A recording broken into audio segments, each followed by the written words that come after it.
Hello and thanks for joining us at the news on this hour. I am Joy Annie. Let's begin with the headlines.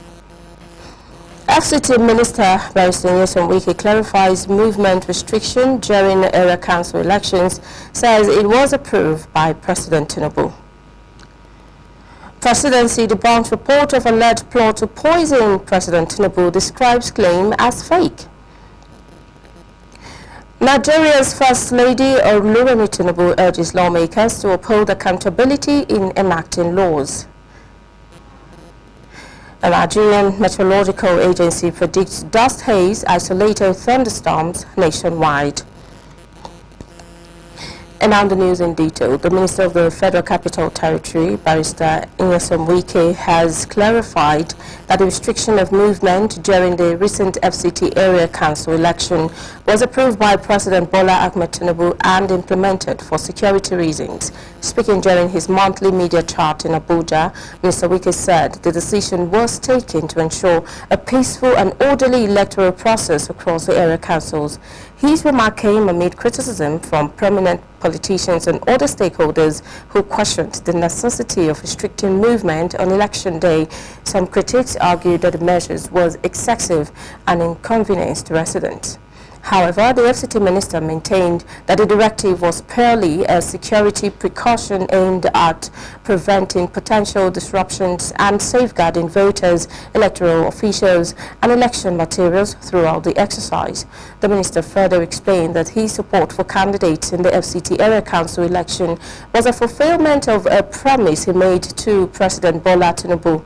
He stated that backing the candidates was part of his political commitment and aligned with his responsibilities.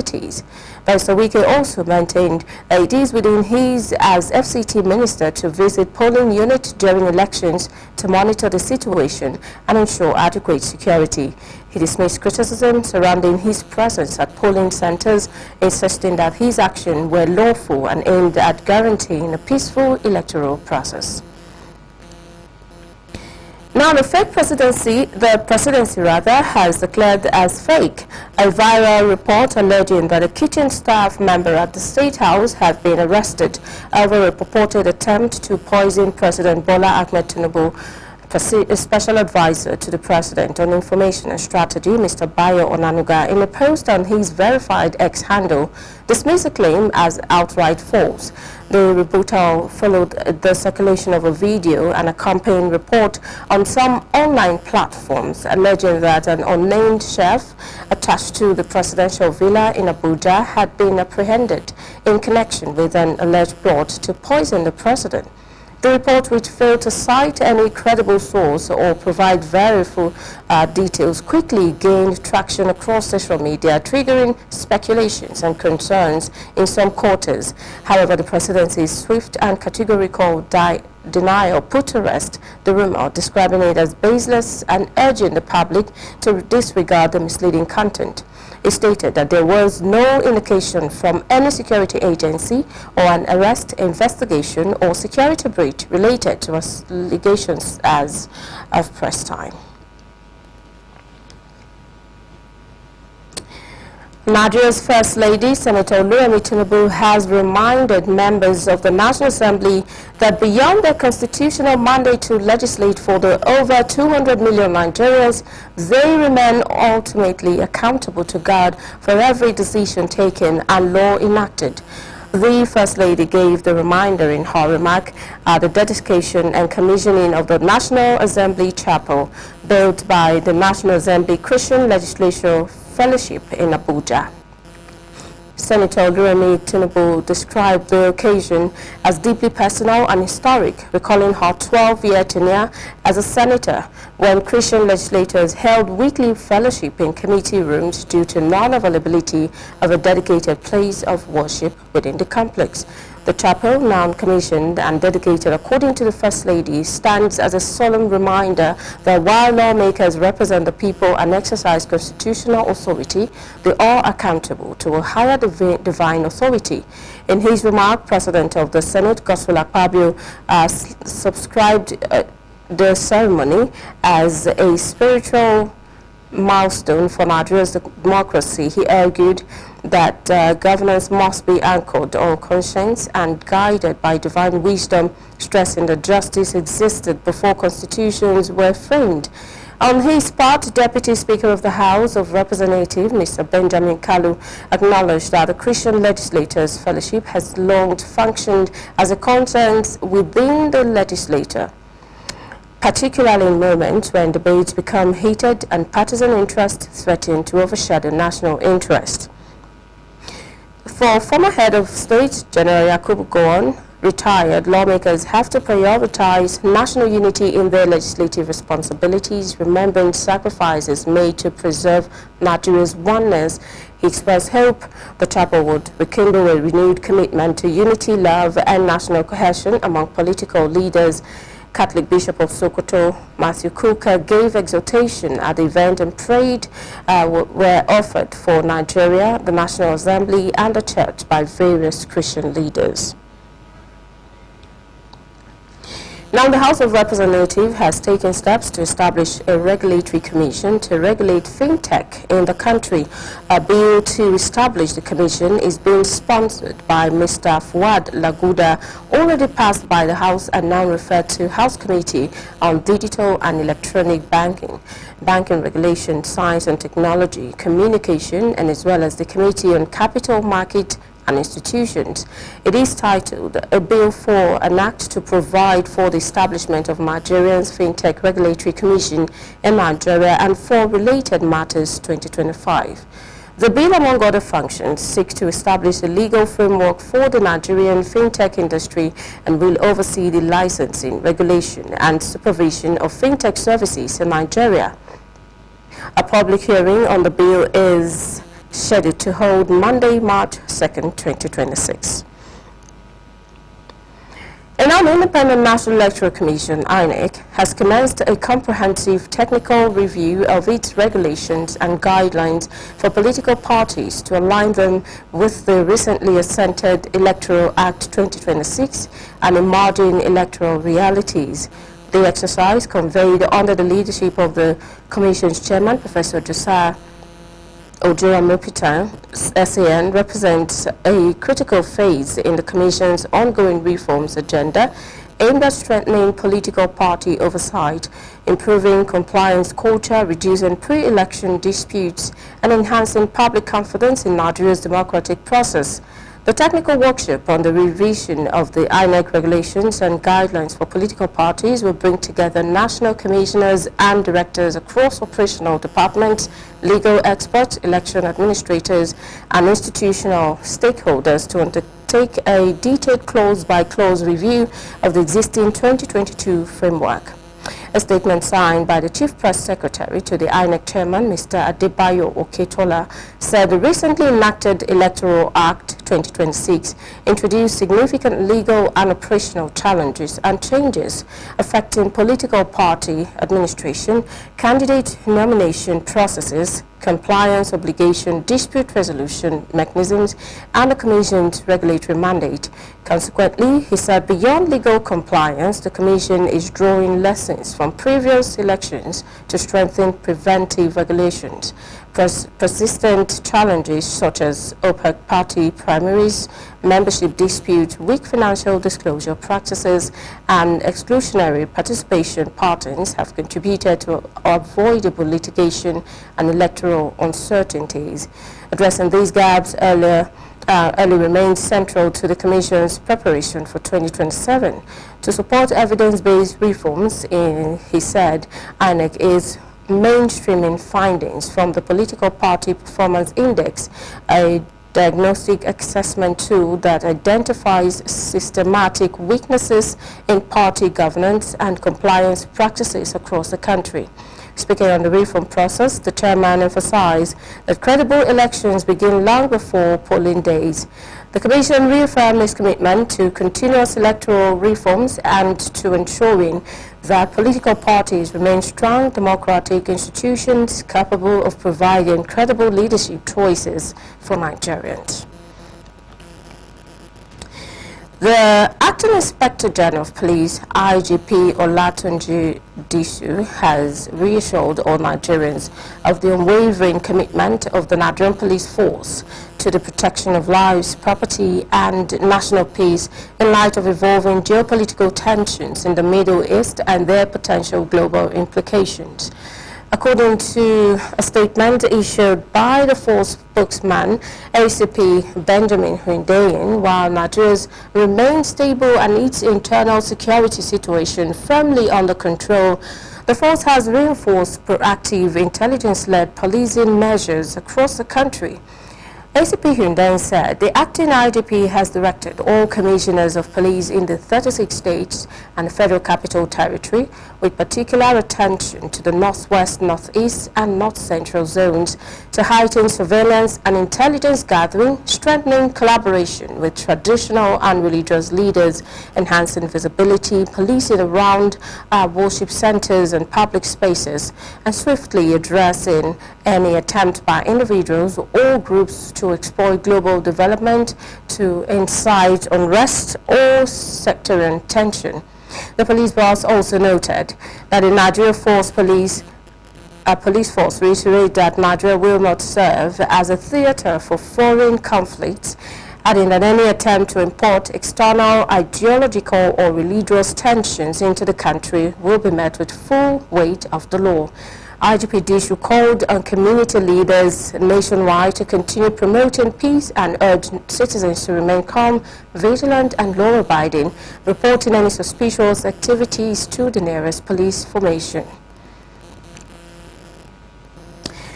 The General Overseer of Dunamis International Gospel Center, Dr. Paul Enenche, has donated a brand new patrol vehicle to the Federal Road Safety Corps to enhance road safety enforcement in Abuja. The brief handing over ceremony took place within the church premises at the Glory Dome, Abuja. Daniel Obi reports. We'll bring you that report in a subsequent bulletin. You're watching ASO Television News. You can watch us live on DSTV channel 392, also on StarTimes TV channel 127 and Free TV channel 507. We are also on the UHF band on channel 38. Now still to come on the news. Nigerian Meteorological Agency predict dust haze, isolated thunderstorms nationwide. To stay with us for this and more after this time out. Ready to be entertained? We've got you. GoTV's got more shows just for you. That's right. More movies? Yes, Jackpot. More kids shows? Of course. And more football than anywhere else. No doubt about it. Yes, we've got more. And we've got you. Pay for your current GoTV package and we'll upgrade you to the next highest package. Get more with GoTV. At home or on the go with GoTV Stream. GoTV. Love it. Many thanks for staying there. Now, the Nigerian Meteorological Agency NIMET has issued its weather outlook for Monday, March 2nd, 2026, forecasting widespread dust haze across the northern and central parts of the country, with isolated thunderstorms expected in parts of the south. In the northern states, moderate dust haze is predicted over Katsina, Kano, Gombe and Yobe states throughout the day, while other areas will experience slight dust haze. For the central region, slight dust haze is expected in the morning and is forecast to persist into the afternoon and evening, with Niger states likely to experience moderate dust haze. In the southern states, cloudy conditions with intervals of sunshine are anticipated in the morning. However, isolated thunderstorms accompanied by light rainfalls are expected later in the day over parts of Lagos, Ogun Delta, Bayelsa and Rivers State, respectively. NIMET has advised residents, particularly those with respiratory conditions, to take necessary precautions as dust haze may reduce visibility. The agency also warned that thunderstorms may be accompanied by gusty winds and urged the public to remain vigilant. Airline operators are encouraged to obtain airport-specific weather information from NIMET for effective flight planning. The Minister of Aviation and Aerospace Development, Festus Keyamo, has been honored with the Minister of the Year 2025-2026 award at the prestigious Silverbird Man of the Year Awards. The ceremony, held at Echo Hotel and Suites, drew prominent Nigerians, including political leaders and captains of industry. The minister was joined by top aviation officials, including the Managing Director of the Federal Airport Authority of Nigeria, FAN, Mrs. Olubomi Koko, and the Director General of the Nigerian Safety Investigation Bureau, NSIB, Captain Alex Bade Jr. In his acceptance speech, Keyamo described the award as a major encouragement, noting that public service is often underappreciated, as he dedicated the honor to his team and agencies under the ministry, commending their hard work and commitment. The minister also used the occasion to apologize to Nigerians for the temporary gridlock experienced at FAN airport gates nationwide following the full implementation of a cashless toll policy. He explained that the move is part of the federal government reforms aimed at boosting transparency and revenue generation, emphasizing that cash payments have now been discontinued at FAN. He urged airport users to obtain and use FAN access cards to avoid delays. While acknowledging initial challenges, Keyamo appealed to Nigerians to support the reforms, describing it as a necessary step towards improving service delivery and strengthening the aviation sector.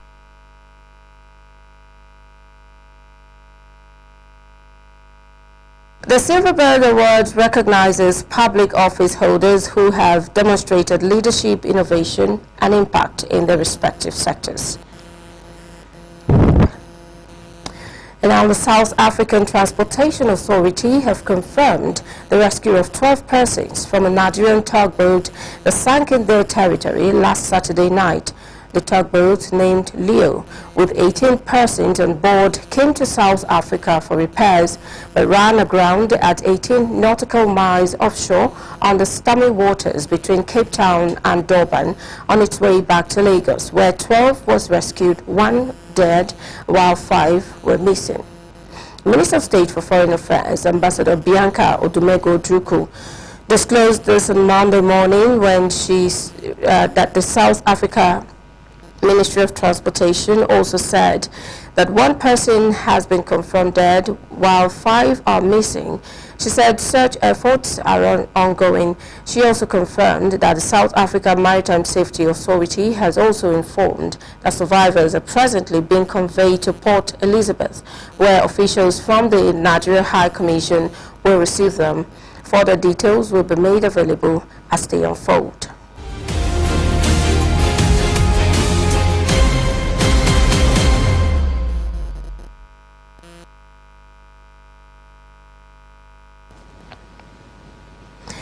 The federal government and the African Finance Corporation, AFC, have signed a $1.3 billion alumni landmark foreign direct investment, the FDI Memorandum of Understanding, to jointly fund 3 projects in the country. A statement by the Special Assistant on Media to the Minister of Solid Minerals, Segun Tomare, described the MOU as the climax of talks between AFC and SMDF to jointly fund the construction of a 1.3 billion naira alumni refinery, especially and estimated to generate 1 million tons of bauxite ore per annum, utilizing a modern bioprocess flow sheet with an on-site gas-fired combination plant for steam and power. During the signing ceremony, the Minister of Solid Minerals Development, Dr. Dele Alake, described the development as a landmark deal poised to transform the mining sector and increase its contribution to the nation's gross domestic product.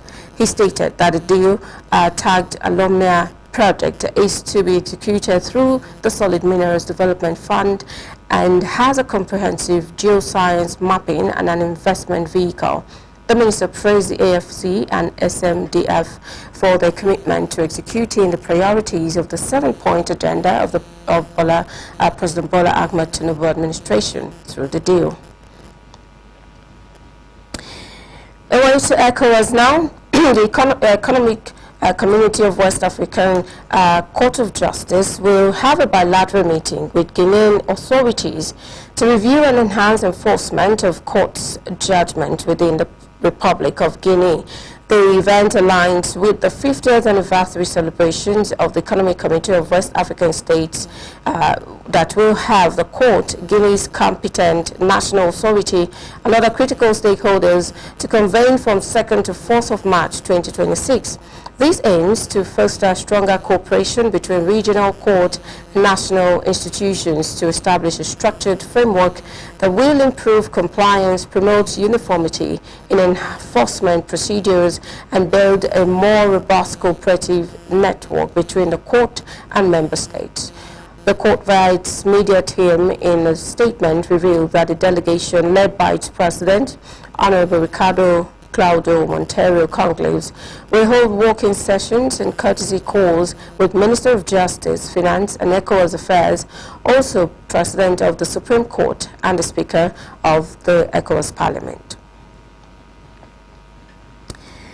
Now, the Chinese government has condemned the report of the death of Iran's Supreme Leader Ayatollah Ali Khamenei in airstrikes attributed to the United States and Israel.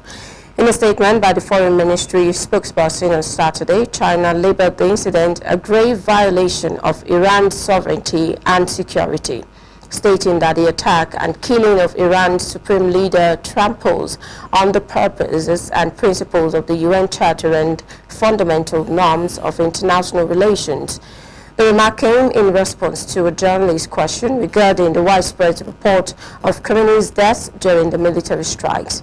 Beijing called for an immediate halt to hostilities and immediate cessation of military operations to avoid further escalation of the tense situation and advocate for joint efforts to maintain peace and stability in the Middle East and the wider world.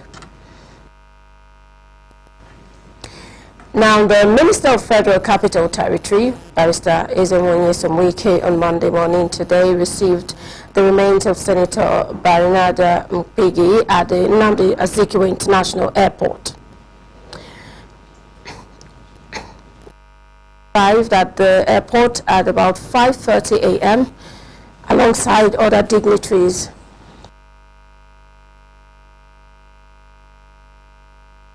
He also received the senator's widow, Patricia Obiageri Mpigi, and their children. Among those present were Chairman of the People's Democratic Party, PDP, Board of Trustees, Senator Mao Ohuabonwa, and Senator Philip Aduda, Magnus Abe, and Orwell Onyeso, and Olaka Nwogo. House of Representatives Minority Leader Kingsley Chinda, Rivers State Coordinator of the Renewed Hope Ambassadors, Ambassador Desmond Akawo, and APC National Vice Chairman South, Victor Gaidam, among others. Senator Mpigi, who represented Rivers South East Senatorial District, died in London Thursday, February 19, 2026, at the age of 64. The FCT minister had earlier visited the bereaved family in London last Thursday to commiserate with them and facilitate the return of Senator's remains to Nigeria. Nigeria's international striker Alex Iwobi produced a moment of magic yesterday at the Craven Cottage to inspire Fulham to a 2-1 victory, a result that leaves 16th place Tottenham Hotspur facing the very real prospect of a historic relegation. While the win bolsters Fulham's European ambition, it condemns Spurs to their 10th consecutive Premier League match without a victory. The North London Giant now sits just 4 points above the drop zone with only 10 games remaining in a season that has turned into a fight for survival. The tone was set just 7 minutes in. Fulham's Harry Wilson broke the deadlock from close range after Spurs failed to clear their lines under heavy pressure. That's on sports news. Well, that's the bulletin. But before we go, a look at one of our major stories again. We told you that the Minister of the Federal Capital Territory, Barrister Nyesom Wike, has clarified that the restriction of movement during the recent FCT Area Council elections was approved by President Bola Tinubu and implemented for security reasons. Thank you for watching. I am Joy Annie.